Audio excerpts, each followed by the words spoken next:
welcome.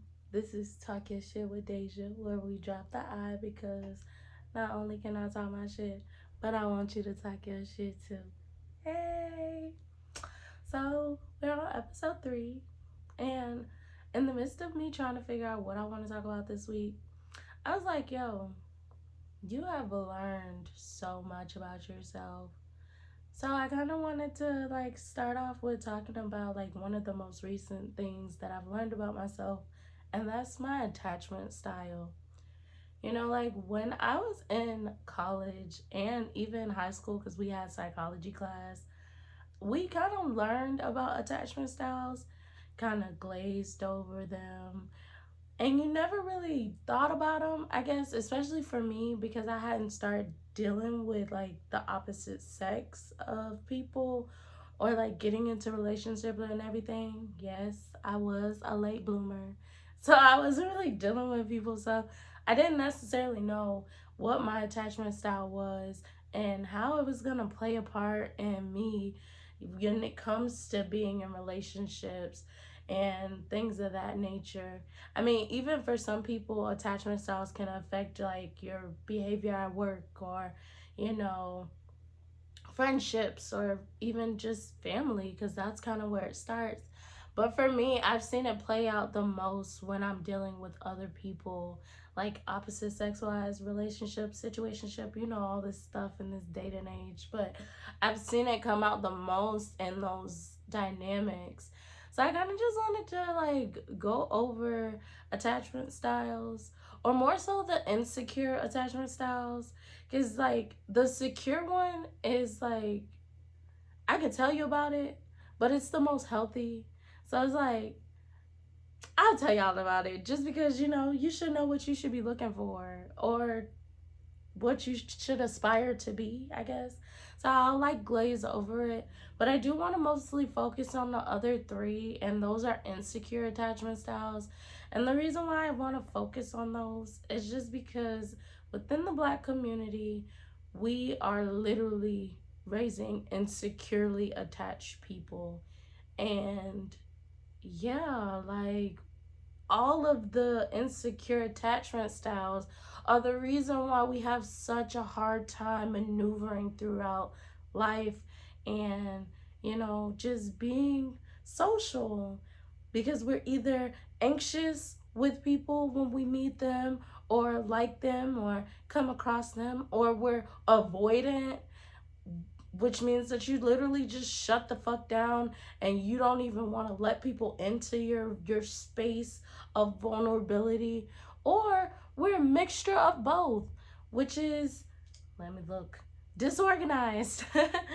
We're disorganized, which means that you have both. So at times you may be hella anxious about the people that come into your life, but then you just randomly shut down because something in the past would have caused you to have no trust in people, but you want to be around people. So whatever, we gonna go over all three because it definitely helped me when I found out, because I'm anxious and I'll tell y'all about that later. But I'm an anxious attached person, and when I actually read what that looks like, I was just like, ooh, that's me right there. That is me.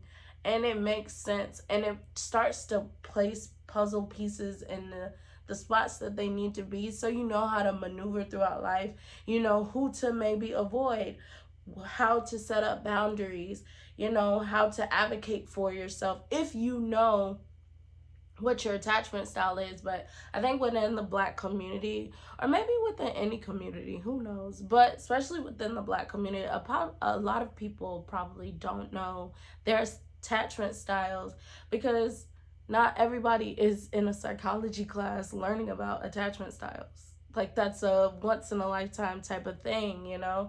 So it's just I kind of want to pass along the information of what I was able to come across, what I was able to learn about myself, and maybe help you kind of learn some things about yourself, or give you the website that I went to get information where you can learn more, just so that you have a clearer direction. Because, of course, last episode, when we was talking about what do you need at your table, You know, it's identifying what are you lacking, what are you bringing to the table, and an attachment style is something you're bringing to the table. Like I said, I'm bringing anxiousness, which in the previously video I said I need somebody that can help me with boundaries because I am going to be bringing a bit of anxiousness, meaning that I have to put forth a guard to where I'm not overly thinking about stuff that doesn't need to be overly thought about.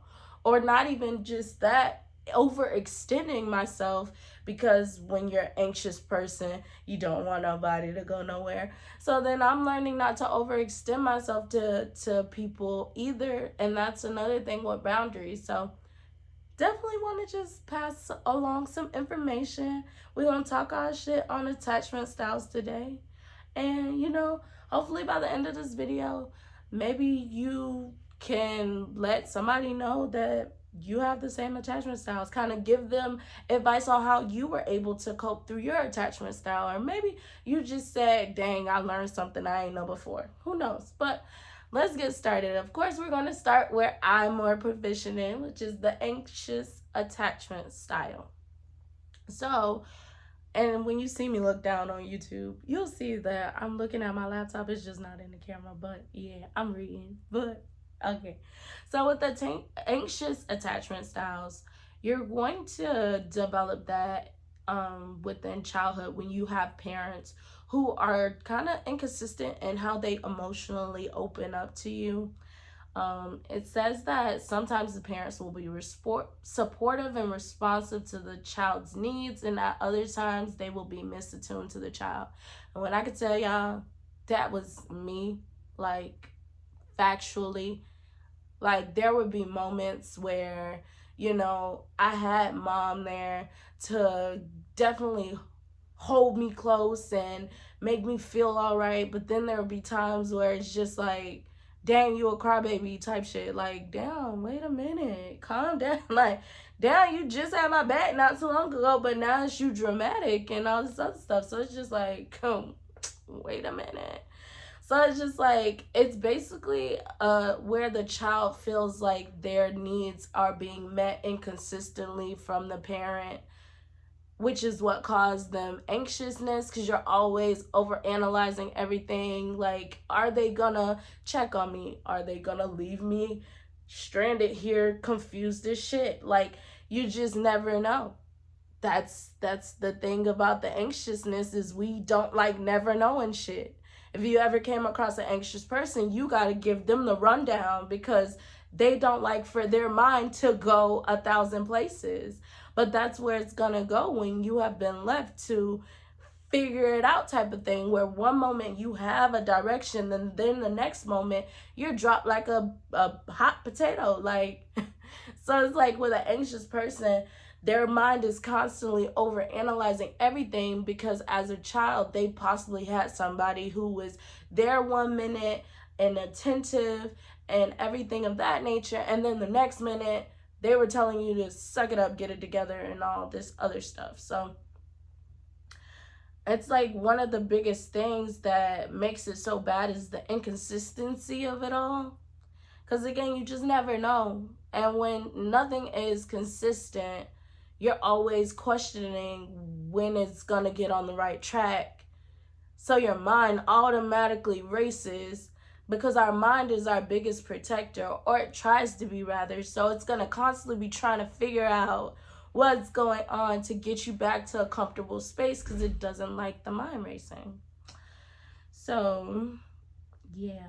So how that shows up when you're an adult, let's go to that. It says something about low self-esteem, which low-key, I'm starting to believe that, right? That low self-esteem is some real stuff, which I kind of do want to do like an episode of low self-esteem, high self-esteem, all that, because I think we have barely scratched the surface of what self-esteem really looks like. Sometimes we only think it's like looking in the mirror and being able to tell yourself like, I love you, you're beautiful, and all this other stuff. But it's like, what is your self-esteem like when you're actually dealing with other people? Are you letting people treat you however you want to be treated? Or are you getting treated like whatever they're going to treat you. And it's just like, how are you showing up in life definitely, you know, establishes your self-esteem as well. And I think that a lot of people have low self-esteem, which is why they'll take some anything. But it's just like, you just don't necessarily recognize it as low self-esteem, because we're always kind of sharing that it's always something to do with how you look at yourself in the mirror or what you think about yourself. And it's like, that's part of it. But now, how are you letting other people show up in your life? Are you allowing disrespect? Are you allowing people to just run right over you? Are you, placing these boundaries in, boundaries, so that people are not overly taking advantage of you and things of that nature? So it says that anxious people tend to have low self-esteem, which can kind of make sense. Your mind is all over the place. So as an adult, and I want to say it's probably pertaining to like relationships or maybe even like jobs, but I'll stick to relationships because that's where we're kind of been at, is relationships. So it's because your mind is all over the place. You don't know if this person's going to stay with you. You don't know if this person's going to leave you. You don't know none of that. So it's like, you're going to do anything to keep this person in your life, whether that be allowing them to only, talk to you whenever the fuck they want to, or when they can talk to you, they're giving you very disrespectful, condescending type of, verbiage, or they're just not being attentive to what you need as a person. They're just giving you what they want to give you, and you're just staying there because you may be scared that you don't know when the next person is going to come about. Or you may think this is the best thing smoking, so I'm just going to stay in this situation. It's like, no, low self-esteem is what you may have, because that should not be what you're tolerating at all. If those things make you feel bad when you're sitting by yourself thinking about how that person may have talked to you, ignored you, or anything of that nature, that is a big problem. Especially if you don't necessarily communicate it, which is another another trait of the anxious attached person, is that they don't necessarily communicate what is wrong with them to the partner, to even let them know that something is going wrong. Because again, you never know when that person's going to leave out your life. You never know if what you're doing is going to make them feel some type of way. So you keep it to yourself. You don't tell nobody what's wrong with you. You don't set up those boundaries. You don't let anybody know when maybe they have crossed the line or done something that you disagree with. You keep it to yourself because you don't want to rock the boat. Well, that can be very detrimental to your sanity because if the other person never knows that there's a problem, how can they even go about fixing a problem that they don't even know is there?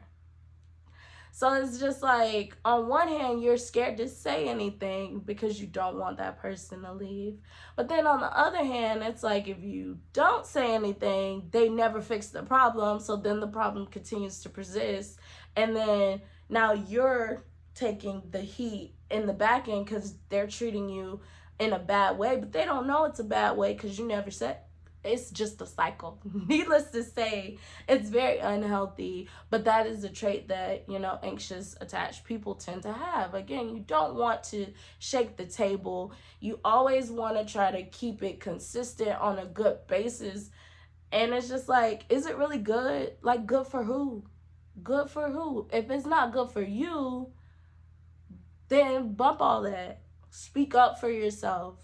If you aren't comfortable saying it face to face, figure out a way to say it, through maybe text message, or write it down and pass it along to your partner or something along that nature. But you have to let them know that there's a problem, because if you don't, then it's only going to seem like when they walk out of your life that was what they were going to do anyways. And it's like, you got to show up for yourself if nobody else is. So let me see if there's any other, traits. Oh, yeah. Some more traits of the anxious attached person is they seem to come off, desperate, clingy, preoccupied with the relationship, meaning that the relationship tends to be the center of their focus. And I can agree with that. Like, I do honestly get really attached to people really quickly, and it's so annoying. And if I could turn it off like a light switch, I would. But I'm definitely setting up boundaries now, moving very differently, because when you're aware of something, if you don't move better, you're crazy. Or you're insane. What they say, if you continue to do the same thing and try to get a different result, you're crazy.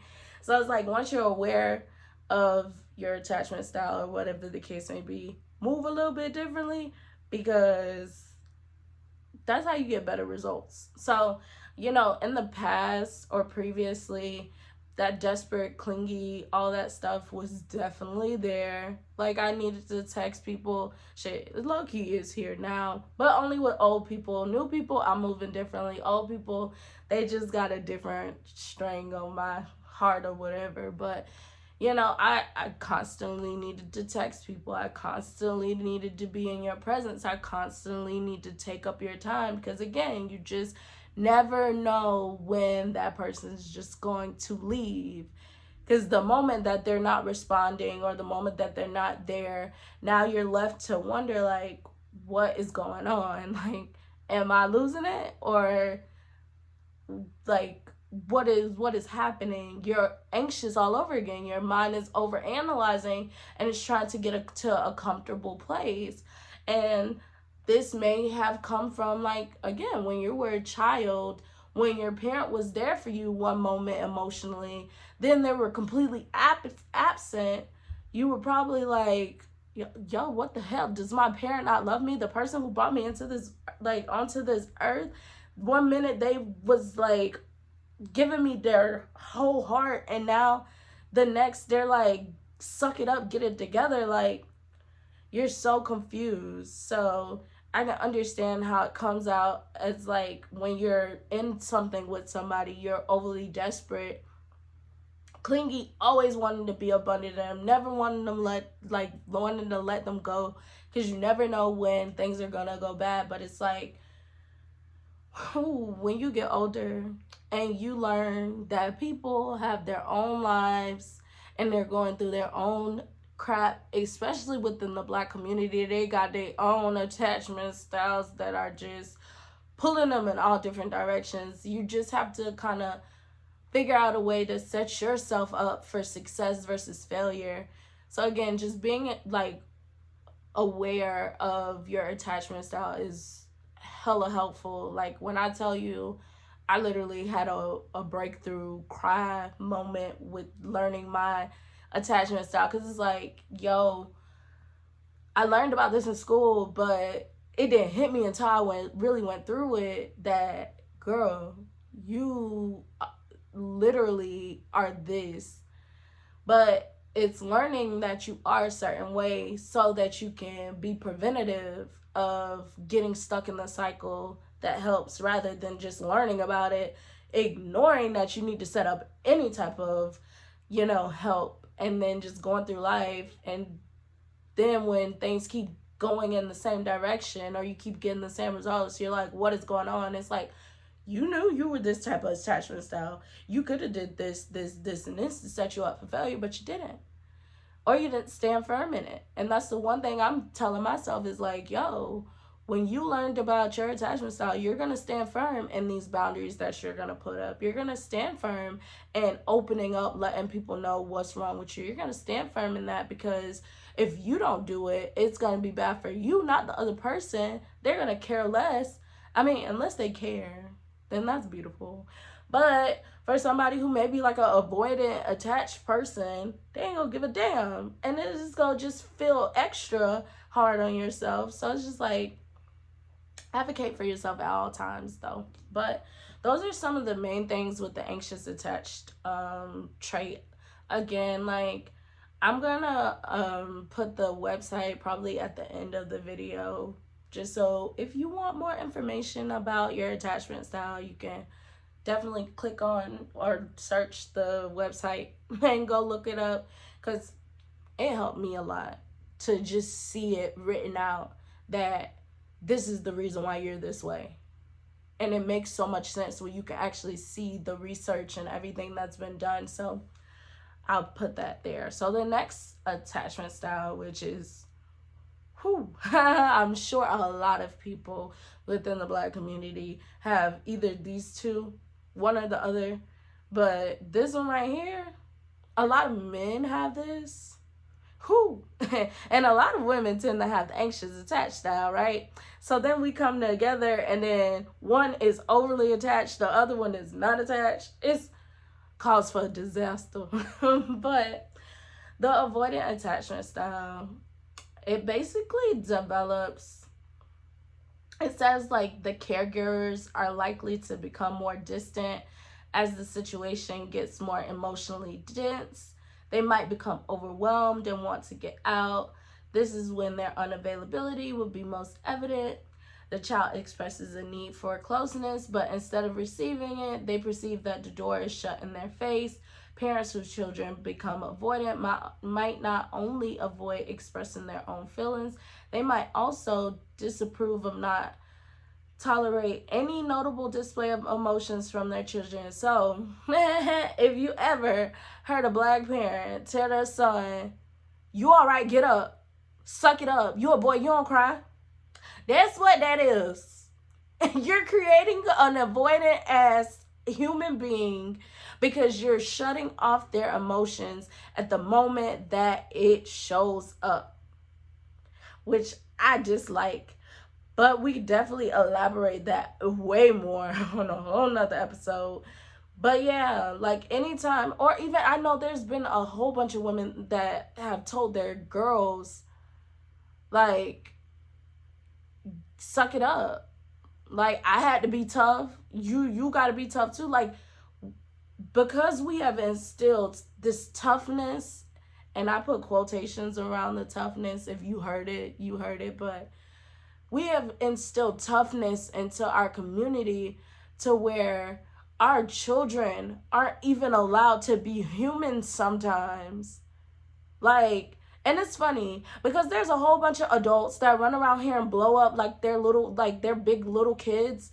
But at the moment that your child cries or gets hurt or wants to shed a tear, you tell them to suck it up and just get it together and be tough. And it's like, bitch, you just cussed the person out next to you in the car because they cut you off. Like, you just cussed them out, told them to go to hell, fuck you, and all this other stuff. But you telling your child, a little baby that doesn't even know the world yet, that they're a boy, to suck it up, or ain't nobody gonna give you no nothing, so you need to get it together. And like, you don't even know how to control your emotions. How dare you try to tell a child how to control theirs?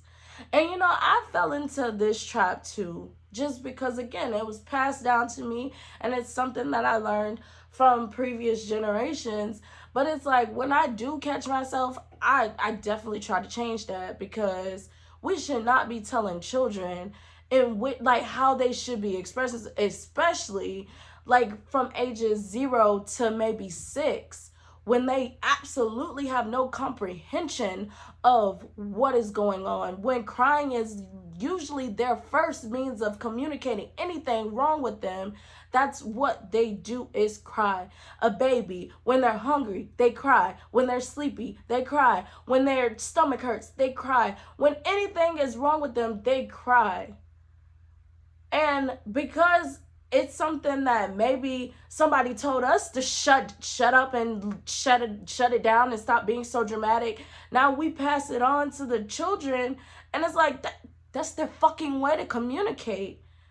And it's so baffling to me that we have created a whole generation of people, generations plural, of people who have literally shut people down from crying. And that's the only way that a baby knows how to communicate. And at the age of 6, you're probably telling a little boy, suck it up. You're tough. Get up. Don't cry. Like, excuse me, are you showing them a better way to communicate? Are you giving them different ways in which to express what is wrong with them? Because if you're not, crying is like it's gonna be their best fucking way to do it. And don't get upset that they're doing it that way. But yeah, that was a little tangent because I kind of get passionate about that crying thing, because that telling people they dramatic and doing too much and all that other stuff, that's the reason why we creating fucked up human beings, because that is human shit is emotion. It ain't always just logical. It's emotional too. And to shut people down for being who the fuck God made them is really fucking annoying. But sorry for the profanity. I'm usually that bad. But yeah, that's just a passionate subject. But again, those tend to be the parents that create these avoidant children. So how the avoidant style shows up in adults is that they tend to be some of your most outgoing and socially extroverted and all these good things that come with human beings. So like our men, they tend to be charismatic and, you know, charming and all that good stuff. But at the sign of any type of, I guess, seriousness or, you know, emotion that kind of wants to seep in, they automatically shut it down. Like, or like get the fuck ASAP. So a lot of guys, they're like, oh yeah, we want to have fun. I just want to have fun. I'm sure y'all done heard that a lot. I just want to have fun. I just have fun. But at the moment that anybody says anything emotional, they shut down and get the fuck ASAP and move on to some more fun. And that's because a lot of people are raised to be avoidant, to where like, I don't got no time for emotions. I never had time for emotions when I was little. I didn't have the luxury of having emotions when I was little. So I damn sure don't have the luxury really now of having emotions when I'm older. Like, I don't got time for that. I'm so used to not even being able to express myself when anything is wrong that now I just want to have fun. I just want to live the good life. Like, I don't want to hear, you know, all of that other stuff. And it's just like, yeah, that's a problem. That's a big problem, because that means that you're not attaching. And I love how it's called an attachment style, but you're not attaching. You're not attaching to anybody. Like, you literally move throughout this life independently, and you just happen to come across people. Even you're still independent when you come across people. There's no interdependence within that. It's just independent. You just happen to have people in your life, and that's not the way that you should be living. That don't even seem healthy in the way that you should be moving. But like, I'd say that is kind of one of the biggest traits that show up in avoidant people is, you know, just the lack of emotions that they have. And then they probably are some of the people that ghost. I don't like ghosters. I can understand them sometimes, but I don't like it. But those probably tend to be the people that ghost and just get away to find something else new to deal with, exciting, all that good stuff. But yeah. And then the last one thing that I will say about the avoidant people is intimacy lacks. And then the one thing I will say about the anxious people is that they like to be overly intimate. So it's just like, it makes sense why and funny thing, like I said previously, they tend to always attract each other. Like, it's always this anxious girl, quote unquote me, run into these avoidant ass dudes, anybody I've dealt with. And then it's just like, I'm overly attached, overly ready to do all this stuff, and you're just like, I just want to have fun. And at the moment you say anything emotional, deuces, because that's not what I signed up for. So it's funny because it's like they lack intimacy in a sense of they don't see the need of building that closeness at all. And then anxious people, we see we want to build all the types of closeness. So it's just like annoying because we literally attract each other.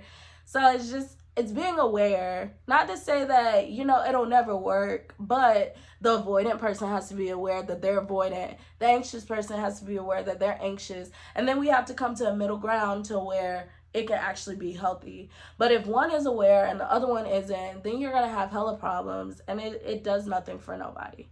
So, be aware. And the last one is disorganized. I'm not necessarily going to go too much into it. The only thing is like, it's the two kind of mix. So from what it says on here is just like, the parenting that the disorganized person would have been inconsistent or none at all. But the one big difference is that it possibly could have involved abuse, to where the child fears the parent or is fearful of the situation or their safety in some way. So that's the biggest difference between disorganized and the other two, is that there was some type of abuse that they would have either endured or seen, to where there's like that lack of trust from the child to the caregiver. So it makes it, they said, like, out of the 3 insecure attachments, that's the disorganized is going to be the hardest to actually get to a stable place, just because you're dealing with 2 monsters at once. So it's a lot. I definitely will send you to the website to go read more on it if you think maybe because you might have endured some type of physical abuse or seen somebody go through it, where you may think that you have a little bit of both and you just want more information. I definitely recommend going to go see that, go to the website and learn more about it. But again, it's really just a mix. The only thing that now is added is the abuse factor. The other two didn't necessarily allude to abuse being anywhere within the dynamic of parent and child, but this one does say something about abuse. So, and then the thing about it is like I said, it's a mix of the two. So how this shows up in adults is they tend to want to be in a relationship but shut the fuck down. So it's like, you want to be loved, but I don't want to be loved. Like, I do, but I don't, but I do. And it's crazy is I say that all the time. I do, but I don't. So one would think I'm that, but it's like, for them, they really want to be in a relationship, but they have so much insecurity when it comes to if they're actually going to get what they need, that they just don't even know where to begin. And then the difference from the other two is like avoidant. They don't even care about the relationship sometimes, like, or majority of the time they could care less about a relationship. And then the anxious person cares too much about a relationship. So it's definitely a meet in the middle type of thing, where it's like, I want to, but I don't know where to begin type of thing. So yeah. And then secure is just healthy. It's just a balance of everything. Like, I would go to the actual page and read from it, but if you think about it, if all the insecure shit is all over the place and the parent was there but not there and beating on the children, but like, then you could imagine that secure is just your parent did what your parent was supposed to do, which is give you balance, where they attended to your needs. They might have explained why they didn't give you something, but didn't just, completely just not give it to you, or, anything of that nature. It was just balance is secure attachment, and it's the healthiest, and it's probably very rare within the United States to see secure attached parents or parent-child dynamics, which now with mental health being prioritized, you might see it more now. But previously, I don't think people had time to really focus on being securely attached to their children or anything like that, because you're living and working to survive. Or especially in our community, you're living and working to survive. You don't got time to be thinking about how you're really attentive to your child's need in the healthiest way. So luckily, we're in a better space to where you can actually focus on those things so that you can start raising mentally healthier children, so that they're not moving through this world trying to figure it out like maybe you were trying to figure it out. But yeah, secure attachment is just healthy balance. You did, the appropriate things that were supposed to be done as a parent in regard to probably setting up disciplines in the appropriate manner, where it's like, okay, you can get ice cream but only after you eat your dinner. And the reason why is because you have to get the appropriate nutrients first, and then you can have a little, cherry on top, things of that nature. Or maybe you take away the phone until the homework is done. You explain that because you have to get the more serious things done first before you start doing the luxury or lavish things. Just explanations behind why you're doing things instead of just doing it just to do it. I would imagine that's how you get those secure attachments, is actually being present emotionally, explaining things, catering to the child's needs and things of that nature. But yeah, so that's episode 3.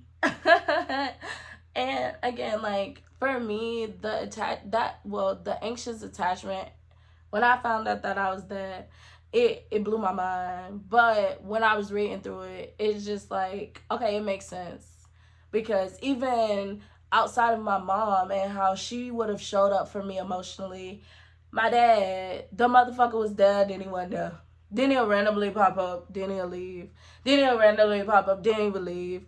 So it's like both of them have always been very inconsistent in my life. And it makes sense why I be all over the place. But I've noticed that I'm more so all over the place when it comes to the men, is because that has the biggest inconsistency in my life versus the women's side of things. So like friends or, any girlfriends. I don't necessarily feel super anxious when it comes to them. For me, I think about it 2 seconds, it is what it is, and let it go, just because I've had more of a secure attachment, just a little bit, to my mom, but it's still that anxious stuff there. It's just not as bad as my dad. So with guys, I'm overly anxious. Like my mind is always on go, and it's like, now that I'm aware, I'm learning to slow down, put my foot on the brake instead of the gas, and start to think about stuff like, yo, maybe the reason why they didn't text you back is because they have a life or they're busy. But now I have communicated, like, if you're busy, let me know. If you can't talk, let me know. You ain't got, it's 2 seconds. And if that 2 seconds is not, if it's not worth your time, you're not worth my time either.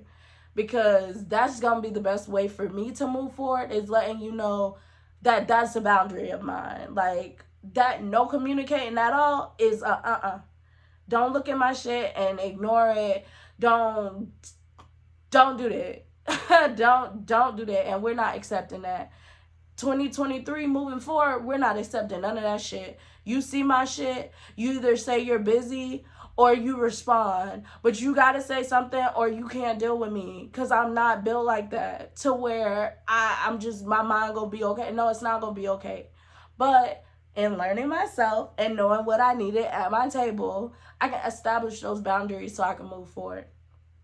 But yeah, that's just a little bit on me. I just be wanting to give y'all a piece of me too. I don't want to just be talking on shit and not letting y'all know how I connect with this stuff, because, child, when I tell you, I've been learning so much about me, which is why I kind of wanted to do this podcast, because not only can I talk on topics, I can also talk about how they've showed up in my life and what I was able to learn from them.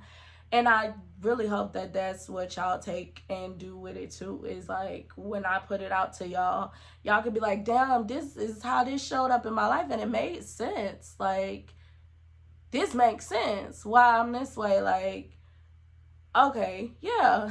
And then you, again, when you learn yourself and you know what you need at your table, you can move through life very confidently.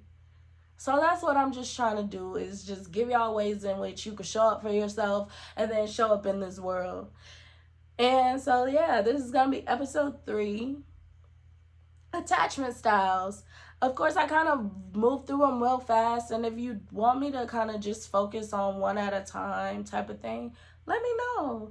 But if you enjoyed the video, let me know.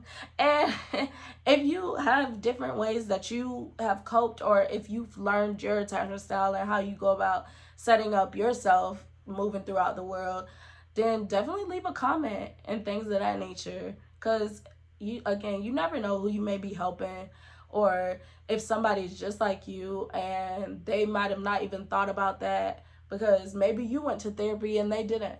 So that's the thing, is talk your shit on whatever you have learned about yourself, about a situation, and pass that energy pass that information along, because you never know who you may be helping, saving, any of that. And that's kind of just what I want to do. So yeah, leave a comment, like, subscribe, all that good stuff. Tune in. But yeah, this is Talk Your Shit with Deja, where we drop the I, because not only can I talk my shit, but I want you to talk your shit too. And yeah, I'll see y'all next Wednesday. New topic, 7 o'clock. What's up? But yeah, you guys have a great rest of your night, or a great rest of your day, or whenever you're watching this, just have a great rest of it, you know? Bye bye.